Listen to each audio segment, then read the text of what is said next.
फिर हम लोग ऑर्गन एंड ऑर्गन सिस्टम से अर्थमोन को स्टार्ट किया। अभी न्यूरोग्लियल सेल्स क्लियर है, न्यूरॉन्स एंड न्यूरोग्लियल सेल्स, ये पोर्शन क्लियर हो गया था।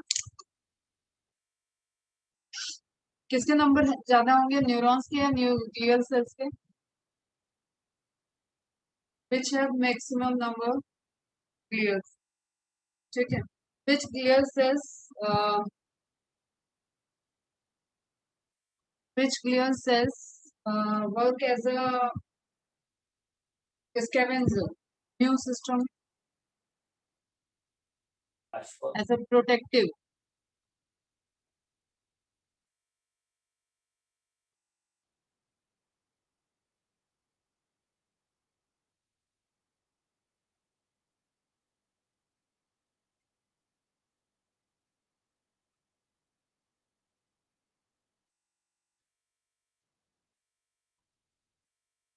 Microglia. और न्यूट्रिशनल सपोर्ट, बैरियर से न्यूट्रिशनल सपोर्ट, बैरियर की तरह वर्क करने वाली कैपलरी और like nutritional support capillary and neurons के बीच में।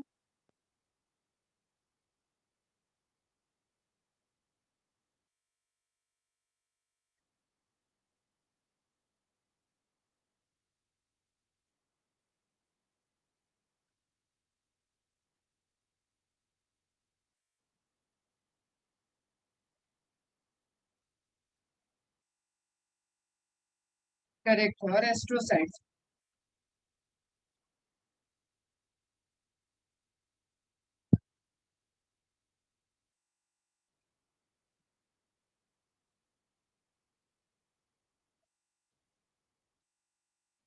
ये अब कुछ ऐसे फैक्ट्स बता रहे हैं हम, तो थोड़े से इंटरेस्टिंग रहेंगे, थोड़ा एकदम रिलैक्स होके सुनो। ये बहुत सारे लिए ऐसा नहीं कि नीट में आने वाली चीज है, but you have to know about the facts related to brain. When you are born, you have all the neurons that you will ever have. They are not all connected, though that happens when you learn things. General एक चीज मैंने तुम्हें बताई कि जो neuron cell है ये हमें बाय बर्थ मिल जाती हैं। बाय बर्थ हमें जितनी न्यूरॉन्स है वही हमारे लाइफ टाइम रहती है, उसमें डिग्रेड हो सकती है बट डिवाइड होकर नई न्यूरॉन्स फॉर्म नहीं होती। क्लियर? अब क्वेश्चन ये है कि न्यूरॉन सेल किस सेल साइकिल के किस फेज में अरेस्ट होती है, सेल साइकिल के किस फेज में अरेस्ट होती?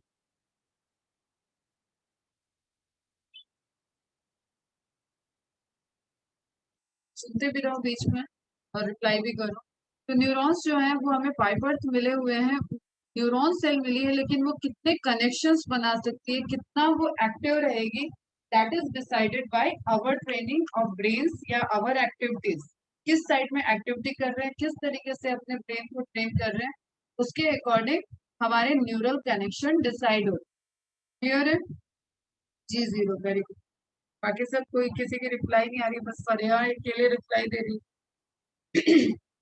न्यूरॉन सेल जो डिवाइड नहीं कर सकता, जहाँ पे सेल डिवीजन टर्मिनेट होता है, वो स्टेज कहाँ पे होता है? जी जीरो।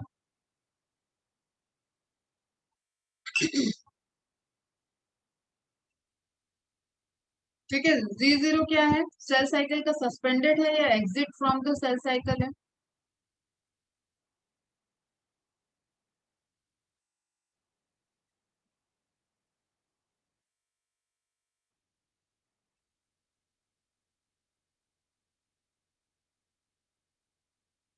सस्पेंडेड है, सस्पेंडेड। जी, मोर एक्यूरेट, जब हम दोनों ऑप्शन दे रहे हैं एग्जिट या सस्पेंडेड, तो सस्पेंडेड है। ठीक है, तो हमें पता है कि जो हमारे नर्वस सिस्टम के न्यूरॉन्स हैं, दे आर फ्रॉम बर्थ, हमें वो मिले हुए हैं और लगभग सबके नंबर ऑफ न्यूरॉन्स इक्वली होते हैं, लेकिन किसी ने कितना कनेक्शन बनाया, that decided the functionality of particular person brain. Clear? एक मिथ है जो कि ब्रेन का वर्क, ब्रेन धीरे धीरे काम करना बंद कर देता है, दिस इज टोटली मिथ। ठीक है, ब्रेन की सेल्स काम करना बंद नहीं करती है, वो थ्रू लाइफ वैसे एक्टिव रहेगी अगर सप्लीमेंट जाता रहेगा। देयर इज सर्टेन रीजन, कोई डिजीज हो सकती है, कुछ और चीजें हो सकती है जिसकी वजह से ब्रेन एक टाइम के बाद वर्क स्लो कर देता है, उसके बाद उसके लिए मल्टीपल फैक्टर्स। लेकिन अगर हम ये कहें कि कोई 10 साल तक पढ़ाई नहीं किया है, 10 साल तक उसने कोई एक्टिविटी नहीं की है, 10 साल के बाद वो स्टार्ट करेगा और उसके कनेक्शन नहीं बनेंगे, ऐसा नहीं है। ये फैक्ट है, नर्वस सिस्टम का ये फैक्ट है। आप जब से अपने ब्रेन को ट्रेन करना स्टार्ट कर दोगे, कनेक्शंस बनने स्टार्ट हो जाएंगे। दैट इज नॉट रिलेटेड कि वो पहले नहीं थे तो अब नहीं हो सकते। इसलिए तुम्हें कई सारे स्टोरीज में तुम लोग देखते होगे कि जैसे एक ये केएफसी, तुमने नाम सुना होगा, केएफसी के जो है वो बहुत टाइम के बाद उन्होंने बिजनेस स्टार्ट किया, एकदम एज ग्रुप में हायर आने के बाद, मतलब 45 प्लस के बाद उन्होंने स्टार्ट किया है। एंड यू नो कि व्हाट इज केएफसी नाउ। तो सेम वे में मतलब इसका कहने का मतलब ये है कि अगर कोई जैसे नहीं एक्टिव था, इट डजेंट मीन कि वो आगे एक्टिव नहीं हो सकता है। वो अपने ब्रेन को ट्रेन कर सकता है। अब वो किस डायरेक्शन में ट्रेन कर रहा है, उस डायरेक्शन में ब्रेन एक्टिव हो जाए। जैसे मैं, मेरे एक भैया के क्लासमेट थे, वो गांव से पढ़े हुए थे 12th तक, ठीक है।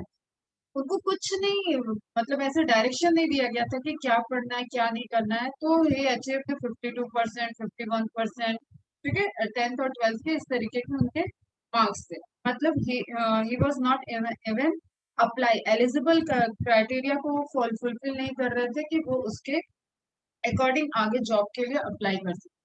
बट जब वो वहाँ इंजीनियरिंग कॉलेज में आए, समहाउ कोटा वगैरह से वो आगे, इंजीनियरिंग कॉलेज में आने के बाद जब वो इंटरेक्ट हुए भैया लोग से और लोगों से कि हाँ एक्चुअली स्टडी होती क्या है, वहां से उन्होंने जो स्टडी स्टार्ट की, मतलब मेरे लाइफ के वो रियल एग्जाम्पल हैं। वो टॉपर हैं भैया, और वो दोनों ही टॉपर थे। 3rd ईयर में भैया ने गेट क्वालिफाई किया, 4th ईयर में वो भैया, दूसरे भैया ने क्वालिफाई किया।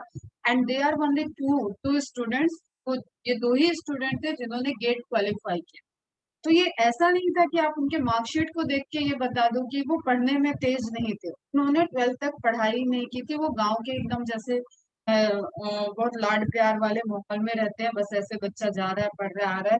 उनको कोई आइडिया ही नहीं था कि एक्चुअली पढ़ाई क्या होती।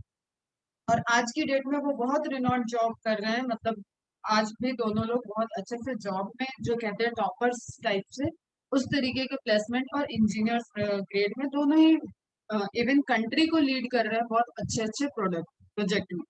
तो मीन्स कहने का, ये एग्जांपल देने का मतलब ये था कि अगर किसी को भी लगता है कि उसने अभी ऐसा नहीं किया, अभी तक उसने पढ़ाई नहीं की, अभी तक उसने अपने आप को इंटरेक्ट नहीं किया है, उससे अब ये नहीं हो पाएगा, जैसे टेंशन आती रहती है, तो ऐसा कुछ भी नहीं होता। आपने जहां से डिसाइड कर लिया, ठीक है, अब एकदम सेनेसेंस में जाने की बात नहीं कर रही हूँ कि ऑलरेडी न्यूरॉन्स कम हो रहे हैं, वहां स्टार्ट करो। ये जो फेज है आपका, एडल्ट से लेके, ठीक है, एडल्ट वाला पूरा, इस फेज में आप जब भी स्टार्ट करोगे अपने ब्रेन को ट्रेन करना, वो कनेक्शंस को बढ़ा ले, वो कनेक्शंस एक्टिव हो जाएंगे, एंड जिस चीज की आप ट्रेनिंग करते उसका आपको आउटपुट दिखने लगे। क्लियर, समझ में आया? तो मीन्स पढ़ो, कनेक्शन आज से भी बनाना स्टार्ट करोगे, अपने ब्रेन को ट्रेन करोगे, कितनी बायोलॉजी इसके अंदर दे रहे हो, कितनी एक्टिविटी दे रहे हो, आर्ट की हैबिट दे रहे हो, डांस की हैबिट दे रहे हो, सिंगिंग की हैबिट दे रहे हो, वॉट एवर, मैथ्स दे रहे हो, दे रहे हो, कंप्यूटर दे रहे हो, वो ट्रेंड हो सकता है। ठीक है, सबके ब्रेन का साइज वही 250 ग्राम के अकॉर्डिंग होता है, सबके नंबर ऑफ न्यूरॉन्स सिमिलर होते हैं। इट्स ओनली डिपेंड ऑन कि उसका आईक्यू वैल्यू कैसे बढ़ता है, उसके न्यूरल कनेक्शन से। ठीक है, समझ में आ रहा है? Each neuron is connected to other neuron. अब ये फैक्ट तुम्हें लगेंगे कि क्या ऐसा कैसे पॉसिबल है, but this is the fact. ठीक है, हर एक न्यूरॉन के पास 40,000 इंडिविजुअल कनेक्शंस हैं। ठीक है, कनेक्शंस क्या हुए, जिससे वो सप्लाई ले रहा है या दे रहा है। Are you getting my point बच्चा? एक न्यूरॉन, एक नर्व सेल्स जो है तुम्हारी, वो इंडिविजुअल कनेक्शन 40,000 बना सकती है। अब जस्ट तुमने कुछ सर्किट वगैरह देखी होंगी ना, चिप जैसा स्ट्रक्चर, ठीक है, इमेजेस में देखते होंगे, रेडियो ट्रांसमीटर, कई जगह तुम्हें एक चिप जैसे सर्किट जैसे स्ट्रक्चर्स दिखते होंगे। अब यहाँ मैंने इमेज नहीं डाली है, उसमें तुम देखते होंगे इस तरीके से कॉपर वायर घूमे घूमे होते हैं, कई कई डायरेक्शन में वो जा रहे होते हैं। ठीक है, इवन जब हम लोग के बचपन में खिलौने खराब होते थे तो हम इस चिप को सोचते थे, यहाँ से कोई वायर टूटा हुआ है तो हम सोचते थे उसकी किसी तरीके से होल्डिंग वेल्डिंग करके ये स्टार्ट हो जाए, हमारा खिलौना खराब हो। तो वो सब कैसे है, वो चिप जैसा ही उसका लेवल तुम देख रहे हो, वो तुम्हें नहीं समझ में आता है। इवन जो जो उस फील्ड के होंगे उन्हीं को आएगा। तो जनरली वी डोंट गेट कि किधर से किधर कनेक्शन जा रहा है, उसके कई गुना ज्यादा कॉम्प्लिकेटेड हमारे ब्रेन का कनेक्शन। ठीक है, एक इस तरीके की मशीनरी अभी तक बनाई भी नहीं गई है, मतलब आर्टिफिशियल इंटेलिजेंस में भी एग्जैक्ट हमारे ब्रेन जैसा स्मार्ट और चीजें इतना कनेक्शन वाला अभी तक नहीं डेवलप हुआ है।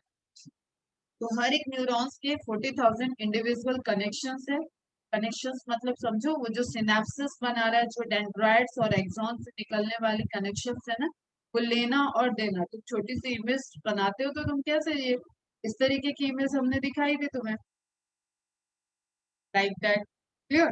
तो ये जो है ये कनेक्शंस है इस तरीके के, हर एक न्यूरॉन्स 40,000 कनेक्शंस को डेवलप कर रहा है, इंक्लूडिंग द न्यूरोग्लिया।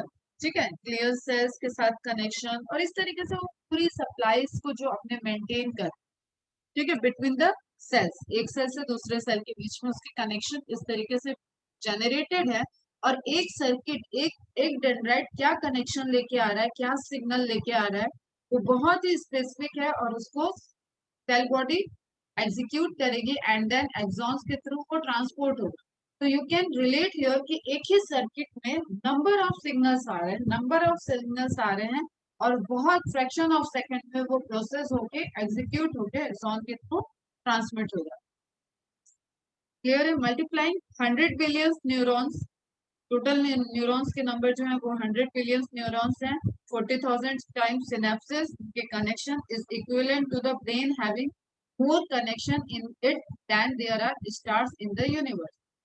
ठीक, तो कुछ बॉडी के बारे में फैक्ट ध्यान में रखो, जैसे डीएनए की लेंथ।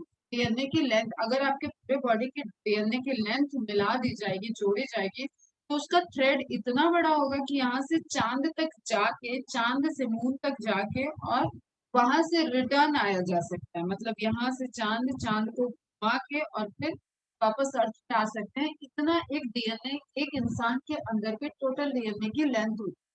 ठीक है, उसी तरीके से जो टोटल कनेक्शंस हैं, इसको अगर आप देखो तो आपको पता है यूनिवर्स में स्टार और सर पे बाल, इसके लिए हम लोग ऐसे लॉजिक दे देते हैं, एक एक दूसरे का हम उसको बोल देते हैं, एनालॉजी करके हम बोल देते हैं कि जितने सर पे बाल उतने ब्रह्मांड में स्टार्स। क्लियर, क्योंकि दोनों ही अनकाउंटेबल है।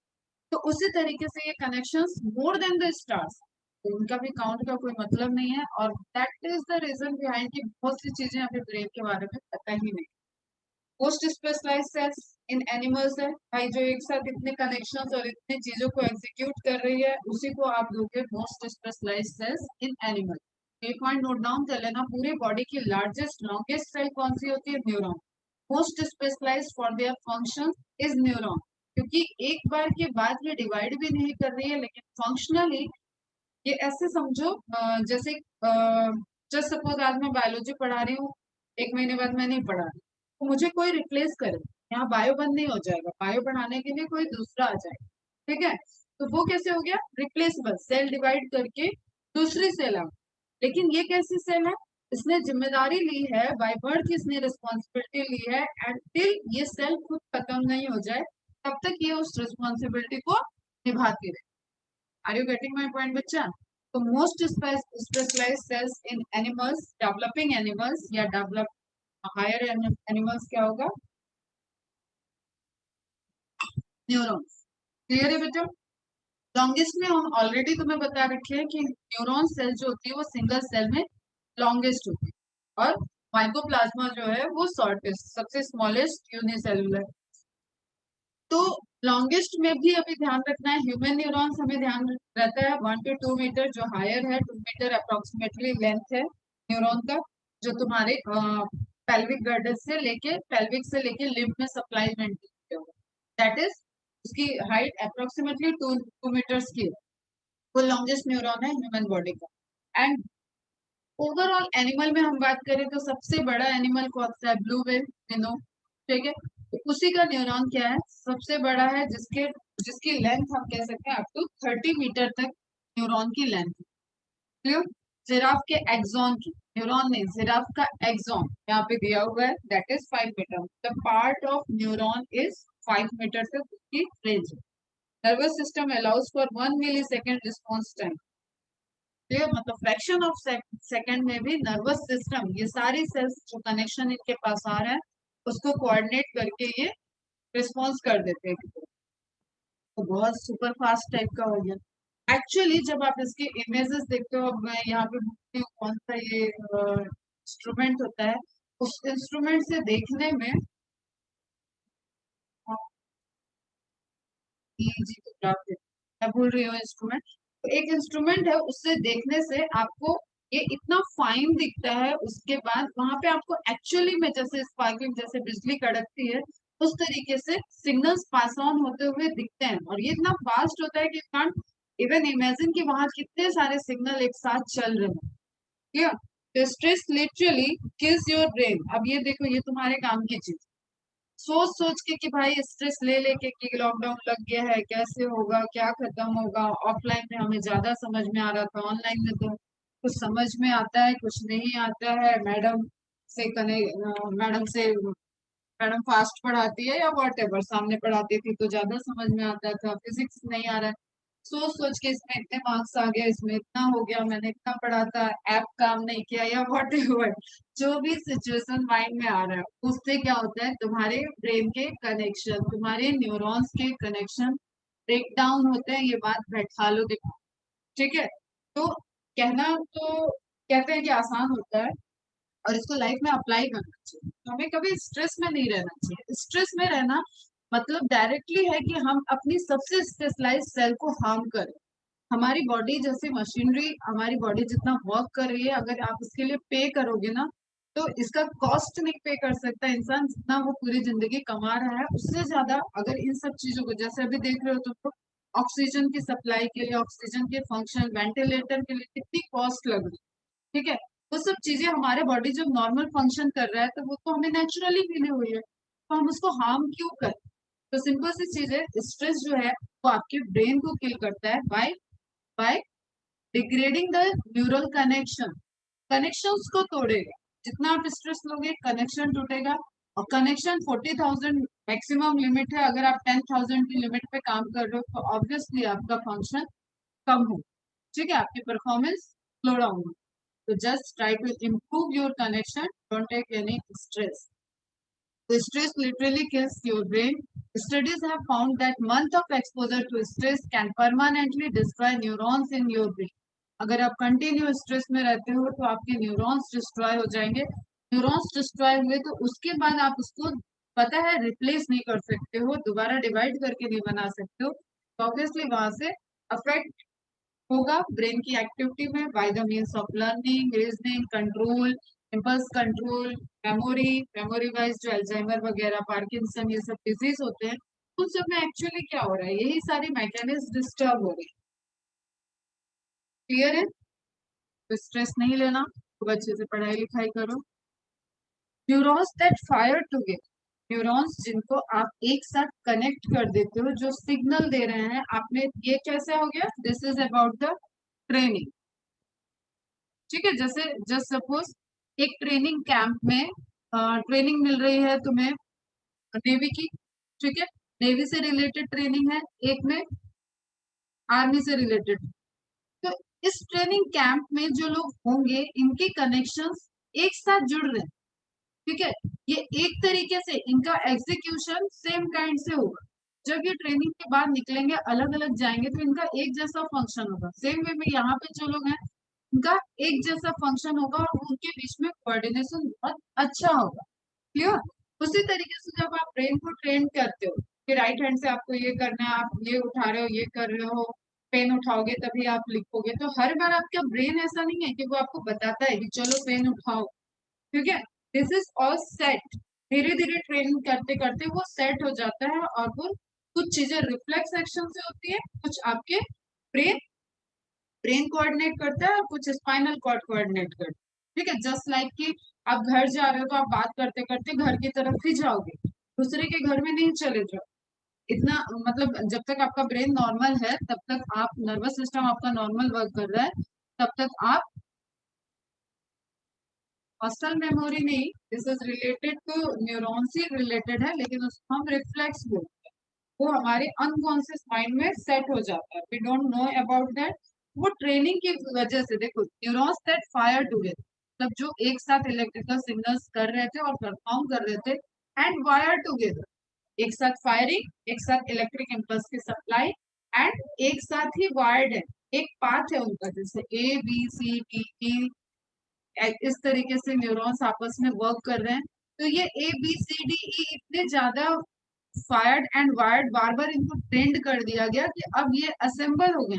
तो A B C D E बहुत एक दूसरे से मतलब रिलेटेड, ये अपने फंक्शंस को रिपीटेडली करेंगे और ट्रिगर्ड होता रहेगा। वो फ्यूचर में कभी भी उस चीज को रिकॉल करना हो तो दैट इज वेरी इजी, क्योंकि आपने उस ब्रेन को इतना ट्रेन कर, सिंपल किसी भी चीज को सुन, जैसे तुम रोज को रोज जानते हो, तो अब तुम्हारा ब्रेन इतना ट्रेंड है कि तुम्हारी मेमोरी लॉस भी हो जाएगी तो भी तुम रोज मतलब हो ना, तुम्हारी हम जब भी बोलेंगे ना पूरे डिजीज में हम तुम्हारी तुम्हारी ही बोलेंगे, क्लियर।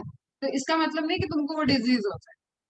तो किसी को जब हम पढ़ाते हैं तो हम उसी को सैंपल बोलते हैं कि अगर हमारी सेल, जैसे मेरी सेल ऐसा हो, तो मैं, मेरी मेमोरी लॉस हो जाए तो भी मैं पानी को पानी ही कहूंगी, दूध को दूध कहूंगी। ऐसे याददाश्त वाला सीरियल कोई नहीं देखे होगे जिसमें नहाना भूल जाए इंसान, खाना भूल जाए, ठीक है, पहचानना भूल जाए, बोलना भूल जाए।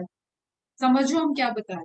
तो वो सब क्यों? क्योंकि वो सब आपके ऐसे पोर्शन में ट्रेंड होके फिट हो रखे हैं, वो वायर्स ऐसे बने हैं कि वो नहीं टूट रहे हैं। आपकी मेमोरी लॉस हुई है, आप लोगों को पहचानना भूल सकते हो, कुछ चीजें आपके मेमोरी से गई होगी, लेकिन एक्चुअली जो बेसिक आपने ट्रेन किया है ना न्यूरॉन्स को, वो टूटे नहीं। समझ में आ रहा है कुछ? तो कैसे जनरेटेड हुआ ये? रिपीटेड बिहेवियर, गुड और बैड, आपने रिपीटेडली क्या क्या बिहेवियर किया, गुड हो, अच्छा हो, बुरा हो, लेकिन वो आपकी आदत बन जाता है, जिसको आप कहते हैं ना कि ये हमारी आदत बन, हमारा आदतन हम ऐसा करते हैं, हम चाहते नहीं। अगर बुरी आदत होगी तो भी हमें ऐसा लगेगा यार हम एग्रेशन करना चाहते तो नहीं है, लेकिन आदत हो गया, मुझे गुस्सा आता है, ठीक है। Gets wired into the brain and becomes more likely to be triggered in the future. Future में उनके ट्रिगर्ड होने के बहुत ज्यादा चांसेस रहते हैं, और फिर से वो उस चीज को रिस्पॉन्स को जैसे ही गेन करेंगे, जैसे उनका कोई भी सेंसरी ऑर्गन उसको फील करेगा, वो उसके अगेंस्ट रिस्पॉन्स फास्ट कर। क्लियर है? समझ में आ रही चीजें? समझना क्या है, ये तो इंटरेस्टिंग फैक्ट है जिसको हम बता रहे हैं, जस्ट अपने डेली रूटीन से रिलेट कर। अब एक बहुत कॉमन सी चीज है, पता नहीं तुम्हारे साथ होती है या नहीं, मैं और मेरी फ्रेंड इसमें बहुत स्ट्रांगली कनेक्टेड, क्लियर। तो हमारे शायद मिरर न्यूरॉन्स बहुत ज्यादा है। मिरर न्यूरॉन्स टेलीपैथी से रिलेटेड, टेलीपैथी टर्म सुने होंगे। तो टेलीपैथी में इन सब की बहुत डिटेल नहीं बता रही मैं, बस तुम्हें एक, हाँ, तो टेलीपैथी कैसा होता है कि हम कुछ सोच ही रहे हैं तब तक वो चीज सामने वाला भी सोच गया और बिना हमारे बोले वो समझ गया, क्लियर। इस तरीके से, या जो मेरी फ्रेंड है, तब हम लोग मोबाइल नहीं हुआ करता था, वो लैंडलाइन वाला जो नंबर डायल करने वाला है ना, वैसा फोन था मेरे घर में। और कई बार ऐसा होता था कि मम्मी क्योंकि मेरी बीमारी थी, कई बार ऐसा होता था कि फोन उठाया, नंबर मिला रहे हैं और उस घर से आवाज आई, तो मीन्स हम दोनों का कोऑर्डिनेटेड वे में कॉल, कई बार रिपीटेडली ऐसा होता था। और उस टाइम बिल आते थे, घर पे बिल आता था, और उस बिल में नंबर्स आते थे कि आपने आपके नंबर से कहाँ कहाँ डायल हुआ। तो लिटरली हम ये पाते थे कि हम, मैंने बात की उससे और डायल उसने किया, इस तरीके की चीजें हो जाए। तो कैसे होता है ना कि मैं भी सोच रही हूँ कि बात करना है, वो भी सोचती होगी कि बात करना है, और दोनों ने फोन उठाया, जिसका पहले नंबर लग गया उसने कॉल लगा दिया। और रिसीवर तो अपन ऐसे कान पे लगा के डायल करते हैं, ठीक है, मतलब ऐसे हाथ में उठा के डायल करते हैं, तो वी डोंट नो कि ऑलरेडी कनेक्टेड है कॉल, तो पता नहीं होता था कि कनेक्ट किसने।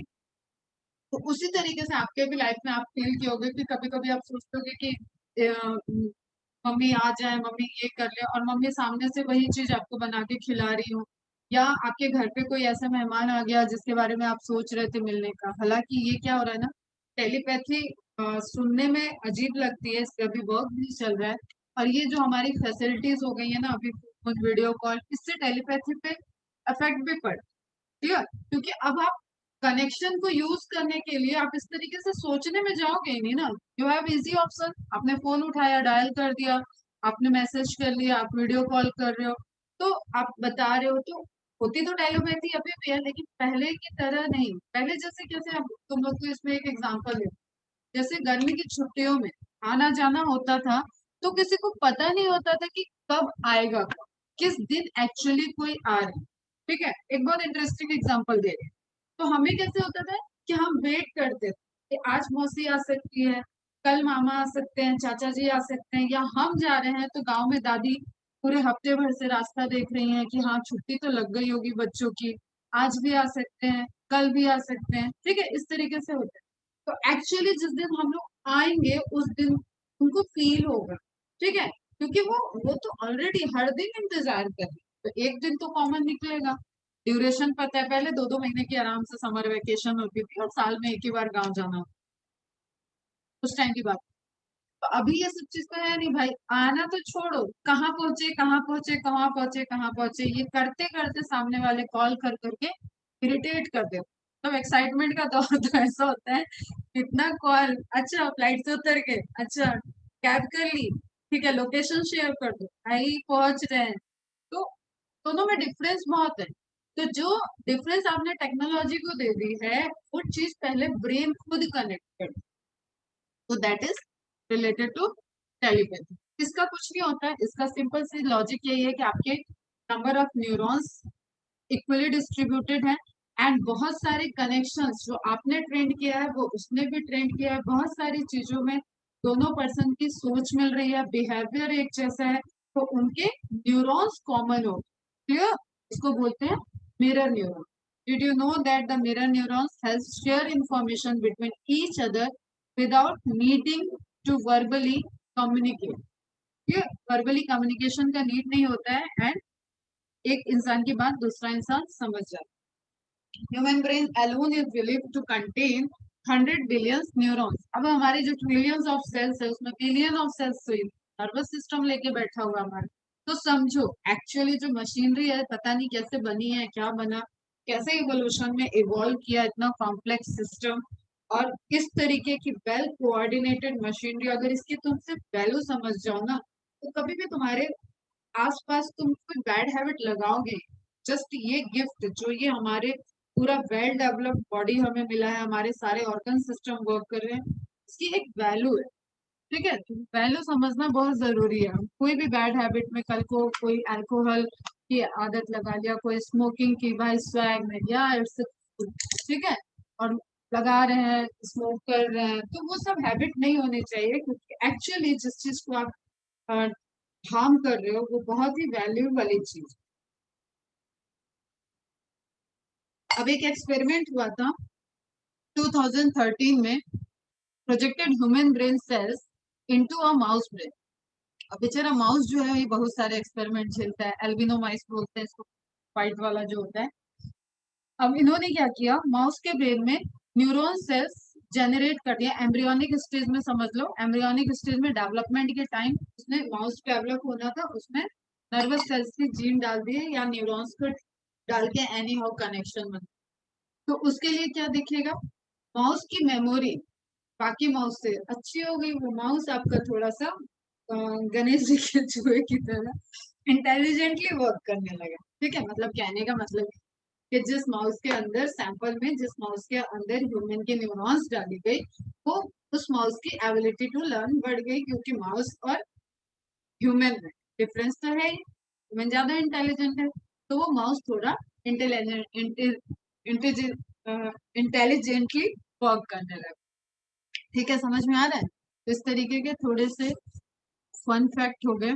कैफीन, कॉफी की चीजें देखते हो, कॉफी पीने से नींद नहीं आती, हमारे पृथ्वीराज चौहान को बहुत दिक्कत है नींद। ठीक है, तो पृथ्वी जो कॉफी पीने का हमने तुम्हें बता रखा है वो कैसे वर्क कर रहा है। एक्चुअली एडनोसाइन रिसेप्टर्स होते हैं, उससे एडनोसाइन बाइंड करने लगता है, जैसे जैसे आप नर्वस सिस्टम को यूज करते हो, तो एडनोसाइन के बाइंडिंग से आपको नींद आती है। इस टाइम क्या होगा, ये स्लीपी वाली कंडीशन होगी। ठीक है, अब अगर आपने कॉफी पी लिया, कॉफी में कैफीन है, टी लिया है तो टी में भी कैफीन है। तो इस तरीके के जब आप कंपोनेंट को लेते हो तो वो जब आपके अंदर जाएगा तो इसी एडनोसाइन रिसेप्टर पे बाइंडिंग को रोक देता है, और आपके वो रिसेप्टर्स फ्री रहते हैं और आप स्लीपी फील नहीं करते। Clear? When caffeine binds to those receptors, it blocks their activity, allowing neural activity to speed up.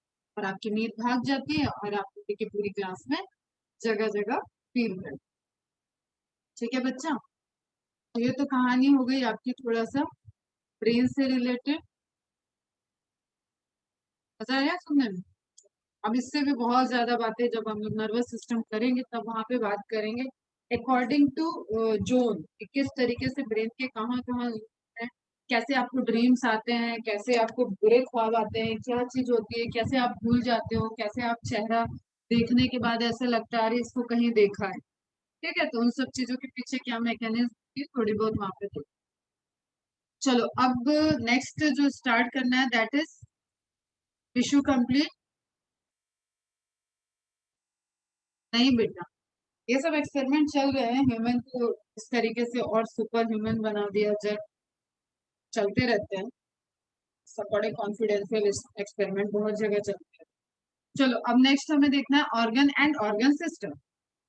Simple सा ऑर्गन क्या होता है, ये हम क्या पढ़ा है इसमें तुम्हें, टिश्यू जो आपके कोलैबोरेट हुए और एक फंक्शंस को करेंगे वो क्या हो जाएंगे, ऑर्गन। ठीक है, कई सारे ऑर्गन मिलके एक फंक्शन को कर रहे हैं वो सिस्टम क्या हो जाएगा, organ system. The basic tissues mentioned above organised to form organ. क्या क्या टिश्यू मेंशन किया है मैंने, एपिथेलियल, कनेक्टिव, मसल्स, न्यूरॉन्स। ठीक है, ये बेसिक टिश्यूज जो आपके थे ये आपस में ऑर्गेनाइज्ड होंगे, हेट्रोजिनस ही होता है मोस्टली, सब जगह हेट्रोजिनस ऑर्गन है टू फॉर्म एन ऑर्गन। क्योंकि कोई भी ऑर्गन बिना मसल्स बिना न्यूरॉन, नर्वस सिस्टम तो सब जगह चाहिए, सर्कुलेटरी सिस्टम सब जगह चाहिए, तो यू कैन रिलेट इट कि every organ is developed by the related to somehow all the type of tissue system. Lining होगी तो एपिथेलियम आ जाएगा, कनेक्शन है तो कनेक्टिव टिश्यू आ गया। क्लियर? अब ऑर्गन को पढ़ते हुए आप बोन को अलग कर सकते हो क्योंकि bone is the part of connective tissue. लेकिन हम जब बेसिक के टिश्यू की बात कर रहे हैं तो बेसिक टिश्यू में आपके 4 टाइप्स के टिश्यू आ गए, एपिथेलियल, कनेक्टिव, न्यूरल, मस्कुलर। इनको आपको देखना है कि ये सब आपस में रिलेट होके एक ऑर्गन को develop, which in turn to associate to form an organ system in the multicellular organism। जो हमने लेवल ऑफ ऑर्गेनाइजेशन पढ़ा है ना बेटा, that is related level of organisation. सारे ऑर्गेनाइज सिस्टम में तो आपका ऑर्गन नहीं आया था, ऑर्गन ऑर्गन सिस्टम ये आपके बाद में आए थे। Such an organization is essential for more efficient and better coordinated activities of billions of cells constituting an organism।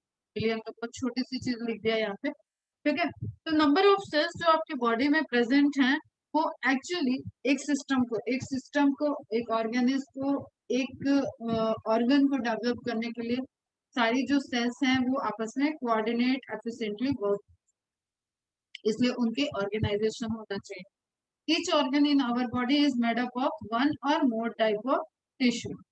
For example our heart consist of all the 4 type of tissue. Epithelium layer है, connective tissues हैं, muscular contraction करता है muscular tissue है, and nervous supply है, neural tissue भी वहां पे present. We also notice after some careful study that the complexity in organ and organ system displays certain discernible trend। एक आपको वहां पे variations of trend दिखेगा और उनके functions से related आपको वहां पे changes दिखेगा और coordination दिखेगा। ठीक है, लेक्चर ओवर हो रहा है, रिज्वाइन कर लेना।